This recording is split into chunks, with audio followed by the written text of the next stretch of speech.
Bien, seguimos en Agro y algo más. Está media rara la escenografía, el enfoque, porque tenemos invitados aquí en el estudio de Televisión Regional Unimar. No acostumbramos a tener invitados en el estudio, pero ya esta nueva normalidad que nos van acostumbrando, este hecho de que la pandemia va avanzando, los dos que estamos en pantalla tuvimos el virus, tenemos anticuerpos. Es todo un proceso que vamos adaptando y que tenemos la posibilidad de tener presencia de profesionales como el que tengo aquí al lado mío que nos visita por primera vez en persona, pero casi que es un asesor nuestro permanente, casi que ya lo molestamos demasiado. Eduardo, ¿cómo anda, querido? ¿Todo bien? Hola Marcelo, ¿cómo están? Buenas tardes para todos, bueno, y agradecido por esta invitación y por haber llegado por fin a charlar acá personalmente. Es tanto que hemos... Mira, nos dividen la pantalla, pero ahora tenemos la misma escenografía, impresionante, ¿eh? Bárbara es la escenografía de Agro y algo más. Qué grande. Ingeniero agrónomo, consultor, ¿qué decir? Ya no sé más cómo decir, yo te digo Edu directamente, ¿no? Pero bueno, ¿cómo anda Produce? ¿Bien? Totalmente. A full, ¿no? La empresa consultora, lo aclaramos. La consultora, bueno, realmente está trabajando, este año tuvimos muchísimo más trabajo que lo normal, los años niña normalmente requieren mucha más presencia del técnico en el campo, y bueno, y arrancando con Agustín, que obviamente ya lo hemos charlado en más de una oportunidad, contento por lo que significa trabajar con mi hijo, y bueno, y él formándose al lado mío, y bueno, y yo también aprendiendo un montón de él, porque los chicos jóvenes te enseñan, te empujan, te dan ganas, y yendo para adelante. Bien, una niña, ya que hablaste del tiempo, una niña que fue muy rebelde con el trigo, sobre todo en esta región, porque el promedio con el sur de Buenos Aires, después el promedio más o menos de la producción se acomodó en el país, pero acá fue tremendo, y no fue tan rebelde y no fue tan dura como se preveía, porque viste que te hablaban enero, febrero y marzo que iba a ser terrible. Gracias a Dios la niña se distrajo en algún momento, ¿no? Mirá, en realidad ahí empieza a jugar otros factores, porque las lluvias realmente fueron muy complicadas, Marcelo. Inclusive hasta mal distribuidas, frentes que eran muy chicos, que realmente algunos no tenían ningún tipo de efecto. Pero bueno, estamos en Marcos Juárez, realmente los suelos y las condiciones ambientales que tenemos acá, la condición ambiental me refiero al ambiente en general para los cultivos, realmente se destaca, y claramente cuando vos te corres un poquito a los suelos más complicados, ahí pegó un poquito más fuerte. Hablando de eso, le voy a pedir al director que ya pongamos nuestro primer gráfico que tiene que ver justamente con las lluvias. No, el anterior, el de las barras, le dije, señor director, ¿se acuerda que empezamos por el último? Nada, está bien, Francisco. Empezamos con el de la lluvia, que es el último gráfico que tiene usted, que son todas las barritas, como una especie... Ahí está, sáquenos nosotros y lo juro que lo vamos a ver. Si usted nos saca a nosotros... Ahí está, muy bien. Bueno, Perfecto, básicamente, Marcelo, lo que está graficado yo lo había preparado en el mes de enero, por eso febrero no tiene barras rojas, pero fíjate vos, las barras azules son el promedio histórico acá para Marcos Juárez, y bueno, y tenés en los meses, vos ves que ninguno de los meses supera el histórico, excepto enero. Claro, que ahí excepto enero, que fue realmente muy importante. Ahí llovieron 180 milímetros, fíjate que el promedio histórico de enero no llega a 120, pero vos fíjate septiembre con 30 milímetros, octubre que no llegó a 45 milímetros, noviembre que fue muy complicado, diciembre, fíjate diciembre que es el momento en el cual el maíz florece, un momento muy importante para el cultivo, claro. Y enero... no nos olvidemos que enero fue las lluvias que se dieron de los 130, 150 milímetros. Ahí en este campo llovió 130, que es en el campo que vamos a charlar ahora con el tema de los ensayos de nutrición.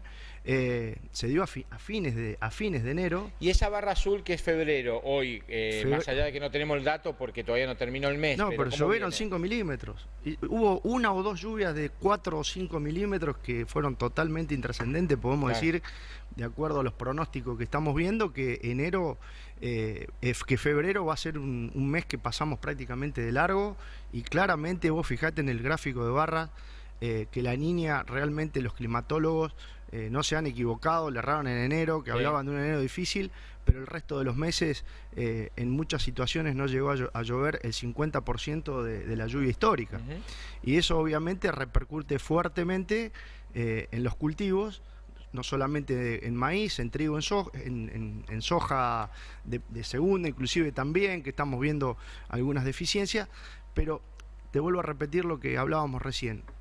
Claramente esas deficiencias se marcan, se acentúan en lotes que ya tengan algún problema de suelo, alguna corrida de agua, algún problema de erosión, alguna característica que haga que el cultivo no pueda desarrollarse normalmente, porque en general, si vos mirás el régimen de lluvia con respecto a lo que ves en general en los cultivos de Marco Juárez, y no coincide. Marco Juárez siempre te marca la diferencia. Bien. Y claramente los cultivos en general están bastante bien, a pesar de que ahora están pasando un momento medio dificilón en lo que respecta a soja de segunda, principalmente. Hoy veía sojas hoy la temperatura llegó a más de 30 y claramente con una deficiencia de agua que ya se empieza a marcar, porque estamos en un periodo muy importante de la soja de segunda, está atravesando R3, algunas ya están en R4, que significa que están formando chaucha y grano. Y eso obviamente, esas deficiencias se van a marcar hacia futuro, ¿no es cierto? Bien, teniendo en cuenta lo que recién hablabas, y esos 180 milímetros que se dispararon en enero y la mala distribución, se alcanza a dar una reserva en el perfil de humedad, pero no es lo más o lo óptimo, por llamarlo de alguna manera. Claro, lo que nos está pasando es que no tenemos agua almacenada en el perfil, un ahorro de agua para que la pueda utilizar en estos momentos que realmente se necesitan, porque las temperaturas y el ambiente tienen una demanda muy importante. De todos modos, vuelvo a repetir, los cultivos los veo bien, a pesar de estas condiciones ambientales. La soja de primera, hay sojas de primera que están excelentes, realmente. Hay zonas o lugares o cuencas que están muy influenciados por el ascenso de la napa, claramente, porque evidentemente no se pueden tener tantas chauchas con tan poca agua. Claramente hay toda una situación. Pero bueno, la vedette es el maíz. La vedette es el maíz. ¿Por qué digo la vedette? Porque claramente el maíz la pasó mal. Y estamos viendo en general que el cultivo de maíz va a tener un resultado de medio a alto en muchas situaciones. Obviamente que empieza a jugar el manejo. Es muy importante para el cultivo de maíz, te diría yo, que para los técnicos, cuando armamos el año, la campaña, los objetivos, el cultivo de maíz es siempre el que más se destaca en función del trabajo que nosotros tenemos que hacerle encima, porque vemos que muchas cosas que hacemos con el cultivo de maíz muestran respuestas que realmente después se definen en rendimiento. Claro, hasta acá hablamos de una cuestión que el productor no puede manejar en absoluto, que tiene que ver obviamente con la lluvia. El tiempo no puede hacer nada. El productor no puede hacer nada. No lo puedo manejar. De ahí en más, lo que decís vos, si hablas del manejo, es donde el productor tiene que estar atento y obviamente bien asesorado para comenzar a recorrer cuestiones que tienen que ver con mejorar las condiciones sin la lluvia adecuada, o en realidad sin el régimen adecuado en el momento que tiene que ser, ¿no? Que hoy hay recursos. Tal cual, Marcelo, como vos lo describís, es así, tal cual. Hay factores que son manejables y factores que no son manejables. Obviamente que el clima no es un factor manejable, pero bueno, hay otras cuestiones que desde el punto de vista agronómico podemos llevar adelante para poder atemperar determinadas situaciones y, por otro lado, potenciar un cultivo como el maíz, que realmente tiene una tecnología adentro de esa semillita, una información genética que es realmente increíble. Entonces, no voy a hablar de firminas, porque está mal visto últimamente la firmina, ¿viste? Cuando clavaron la firmina, más vale hablemos de placas. Nosotros en la televisión hablamos de placas y no de firmina. Y comenzamos a recorrer, porque Eduardo nos trajo distintas placas, que ahí está, arrancamos con esto. Bueno, produce, aclaramos, es la empresa de Eduardo junto a su hijo Agustín de asesoramiento, y contame qué dice o cómo traducimos eso, más allá de que el productor entiende. Esto es un trabajo que hicimos nosotros normalmente en los lotes. Tratamos de armar diferentes estrategias. Esta es una estrategia que normalmente la hacemos porque vemos que siempre la respuesta de rendimiento siempre termina siendo muy importante. Claro. Y lo que estamos viendo en esta placa es la presentación de un lote de maíz, donde el híbrido fue de Cal 7270, y se colocaron entre 96 y 97 mil plantas a la siembra y quedaron solamente 90.000 debido a que tuvimos algunos problemitas de emergencia debido a las bajísimas temperaturas. Acordate, Marcelo, que en plena siembra, de la siembra a la emergencia, tardaron los maíces 20 días en germinar. Ahí trabajaron los gusanos blancos, trabajaron... Y además las famosas heladas negras que hizo de goma, para decirlo literalmente hacia el trigo, también afectó esto, ¿no? Totalmente. En septiembre tuvimos condiciones de mucho frío, sumado a lotes, como en este caso, que venían de rastrojo de trigo soja, que enfría muchísimo el perfil del suelo por donde va a germinar la semilla.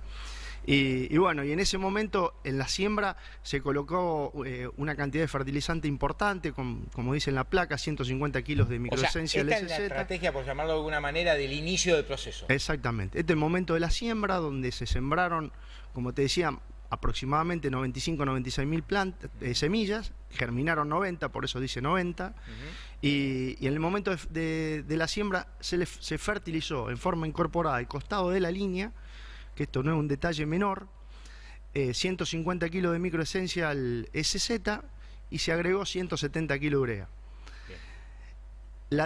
Lo que hicimos en este ensayo fue, por eso dice derecha en B4, refertilización en estadio de B4, que es aproximadamente cuando la planta tiene entre 30 y 40 centímetros, refertilizamos el lote en general, pero dejamos 2 franjas sin refertilizar, por eso dice izquierda, porque ahora... Atento con esto, porque esto es fundamental. Claro. Sobre todo para que los que no conocemos técnicamente lo que tiene que ver el rinde, sí los productores, pero a los productores también les va a gustar. Esto hay que prestar atención a la segunda parte de la estrategia, donde se... Ahí está, esta es la... ¿Este trabajo qué es? Bueno, ahí es el momento de B4 donde se está refertilizando. Bien. Ahí en ese momento se está incorporando fertilizante líquido en este caso, que también puede ser con urea, pero bueno, en este caso nosotros lo trabajamos con fertilizante líquido. Ese trabajo se hizo sobre la franja derecha, si no recuerdo mal. No, claro, todo el lote se refertilizó. Bien. Y dejamos 2 franjas sin refertilizar para ver cuáles eran las respuestas que podíamos tener, o las diferencias, mejor dicho. La estrategia figuraba como la izquierda, que exactamente, no se refertilizó. Ahora vamos a ver en las próximas imágenes qué pasa a la derecha y qué pasa a la izquierda.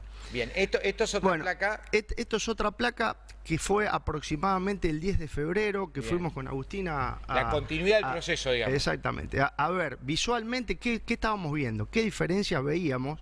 Fuimos a pegar una mirada al lote y veíamos que donde estaba la refertilización con Solmix, teníamos un 65% de espigas grandes, que tenían 20 hileras por 35 granos, y un 35% de espigas medianas, que tenían entre 20 hileras por 28 granos. El productor me va a entender lo que le estoy contando. O sea, ahí ya te das cuenta que ahí había una diferencia. Bien, eso es lo que estás hablando, donde se refertilizó.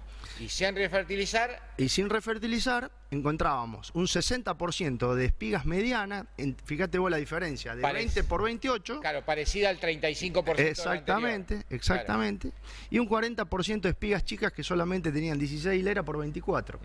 Era lo que veníamos viendo. Esto es una cronología, estas placas son una cronología que fue pasando el tiempo, íbamos haciendo los recuentos, íbamos revisando los lotes. De todas maneras, ya en un intermedio, en un resultado intermedio, ya te das cuenta la diferencia de la refertilización. Ya empezábamos viendo la importancia de refertilizar, la importancia de incorporar los fertilizantes, Marcelo. Normalmente el productor, por cuestiones logísticas, y yo siempre digo, por una cuestión de comodidad, y por no tener a veces la maquinaria adecuada, volea o chorrea el fertilizante nitrogenado. Claro.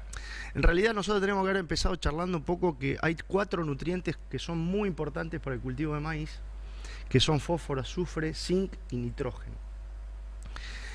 Esos 4 nutrientes tienen que estar sí o sí porque cada uno muestra respuestas, inclusive hay una correlación entre algunos de estos nutrientes, o sea, no tiene, por ahí no tiene una respuesta a un nutriente si no está el otro. Bien. Entonces, por eso presentaba yo al principio la importancia que tenía la aplicación de 150 kilos de microesencial, en donde con este fertilizante juntamos estos 4 nutrientes, juntamos fósforo, azufre, zinc y nitrógeno, que también se puede en este caso lo usamos porque es realmente un fertilizante premium, pero esos nutrientes se pueden tomar de otras formas de productos de fertilizantes. ¿Está bien? Importante que esté. Este es un claro ejemplo de lo que sirvió en la secundaria la tabla periódica de química. Totalmente. Cuando vos decís, ¿para qué sirve? Bueno, cuando se intermezclan, tiene que estar mezclado en las proporciones correctas y todos en el volumen indicado, digamos, ¿no? Totalmente, totalmente. Lo otro suponemos que está en el suelo. En realidad, tampoco te conté, que creo que es muy importante contarte, es que antes de arrancar, de hacer todos estos trabajos, nosotros lo que hacemos es un análisis de suelo para poder determinar cuáles son los nutrientes que tenemos en el suelo, que es un factor fundamental para saber qué tenemos que hacer, qué nos falta. Claro. Bien, y normalmente nos faltan estos 4 nutrientes. Y en el análisis de suelo te cuento que aparte de darnos la información de los nutrientes que tiene el suelo, que inclusive lo hacemos muestreando los primeros 20 centímetros del suelo, y con nitrógeno puro y exclusivamente muestreamos de 20 a 60 centímetros del perfil del suelo. Aprendo bien como alumno. Ese proceso lo tenés que hacer antes de la primera placa. Lo tengo que hacer antes de sembrar. Por eso, la primera placa se refería a todo el detalle del proceso o de la estrategia que tiene que ver, señor director, con lo que tiene que ver con el proceso de siembra. Ese estudio de suelo lo tenés que hacer antes. Eso viene 3, 4, 5 días antes o 7 días antes. Normalmente uno trata de hacerlo lo más cerca de la siembra posible por una cuestión que se genera mineralización y siempre el dato va a ser más correcto a medida que estemos más cerca. Y en función de ese análisis de suelo que te contaba, no solamente nos da la información de la nutrición que tiene el suelo, qué cantidad de nutrientes tiene, sino también determinamos la cantidad de agua útil. Otro dato que es importantísimo para saber dónde estamos parados y si lo vamos a apuntar a un rendimiento alto o a un rendimiento medio. Claro, el famoso perfil de humedad. Tal cual, lo hemos charlado en otras oportunidades. El agua útil es un dato muy importante para poder saber cuánta agua tenemos almacenada. En este caso, el agua almacenada era de 220 milímetros hasta los 2 metros de profundidad, que a pesar de que el invierno no llovió, fíjate cómo son los suelos de Marco Juárez, en invierno no llovió nunca. Absorbió igual. Y tenemos agua en el perfil, evidentemente que se va guardando, y la siembra directa acá juega un papel fundamental. Yo conozco la ventaja de conocer todo lo que envió como informe Eduardo, por eso estoy ansioso por mostrar lo que tiene que ver con la continuidad, que es lo que a mí me sorprendió y tiene que ver con el hecho de la próxima placa, señor director, justamente que empezamos a ver los resultados. Bueno, acá volvemos izquierda-derecha, fíjate, a la izquierda vos tenés los testigos, el testigo donde no se refertilizó, a la derecha está refertilizado, esto tiene aproximadamente unos 62, 65 kilos de nitrógeno agregado en la forma de refertilización, y fíjense cómo está a la derecha verde, y a la izquierda... Sí, el verde aparece más arriba. Claro. El verde empieza más arriba. Ahí hay una diferencia importante. Ahí, fíjate cómo está jugando el nitrógeno. Esta foto aproximadamente se sacó el 10 de febrero. No, miento, los primeros días de febrero. Hay otra foto del 10 de febrero, que si quiere el director, perfecto. Ahí está la del 10 de febrero, en donde fíjate cómo se sigue marcando la diferencia entre la derecha, lo refertilizado, y la izquierda, donde lo dejamos como estaba la siembra. Fíjate la importancia, Marcelo, este detalle no es menor, porque hoy que fui a revisar los lotes, todavía lo de la derecha, que es lo refertilizado, todavía no llegó a madurez fisiológica. Tenemos 3/4 de grano lechoso, eso significa que todavía no llegó a la madurez fisiológica un maíz que está sembrado el 14 de septiembre. Bien, ahora me vas a explicar alarga el ciclo. Si alargar el ciclo es tan beneficioso o es indiferente. Cambiamos la placa, señor director, y vamos a ver. Mira, ahí está. Esto es claro, esto lo entiendo yo, lo entiende doña Petrona en la casa, doña Juana. Ahí tienen los tamaños de los choclos, los que... Voy a decir una infidencia, los que robamos cuando paramos al costado y usted dice... No, ahí ya están duros, ahí ya están duros. Ya pasó, ahora ya... Pero ahí tiene el tamaño. Eso tiene que ver obviamente con lo que hablamos recién. Bueno, claramente que la refertilización, y yendo un poquito a las conclusiones, empezamos a ver que la parte con refertilización, con más nitrógeno, con más nutrición, fíjense que las espigas de la derecha son el número de granos, ahí hay 10 espigas en cada una de las situaciones. Mira, acá está, mira, yo te lo voy a hacer con números matemáticos. El 35% de medianas coincide con la parte de arriba de sin refertilizar, que es el 60% de las plantas. Y el tamaño grande, obviamente, no lo obtenés sin refertilización, al contrario, obtenés todo el porcentaje de tamaño de choclos chiquitos, que son los de la parte de mitad para abajo, que es el 40%. Tal cual, ahí están puestos por orden para poder entenderlo, pero claramente Claro. la refertilización no solamente juega en el... Acá vamos a hacer... Esta parte, Marcelo, esta parte hay que tomarla con pinza porque son muestras. Son muestras, pero te muestran claramente, o sea, esto lo hago yo, lo hace, vos me traes los choclos, lo peso y va a salir esto. Esto es sin refertilizar.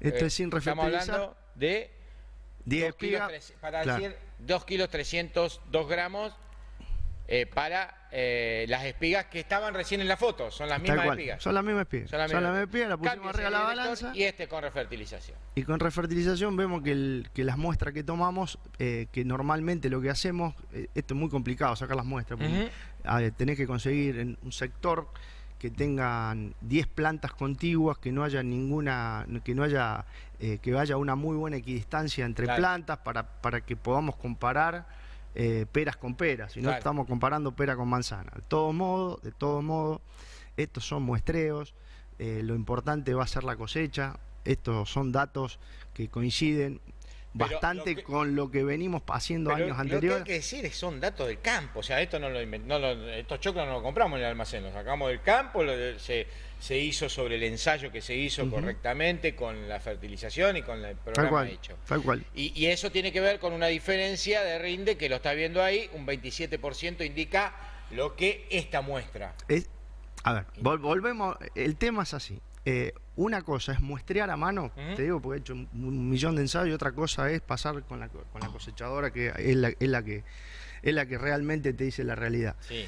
Pero estos datos coinciden con información que nosotros venimos manejando de años anteriores, con el tema del agregado de nitrógeno, y no solamente eso, sino también incorporando ese nitrógeno que es muy importante porque es un nutriente que tiende a volatilizarse a medida que no llueve. Normalmente cuando vos lo incorporás, esa pérdida por volatilización no ocurre, no tenés ningún tipo de pérdida.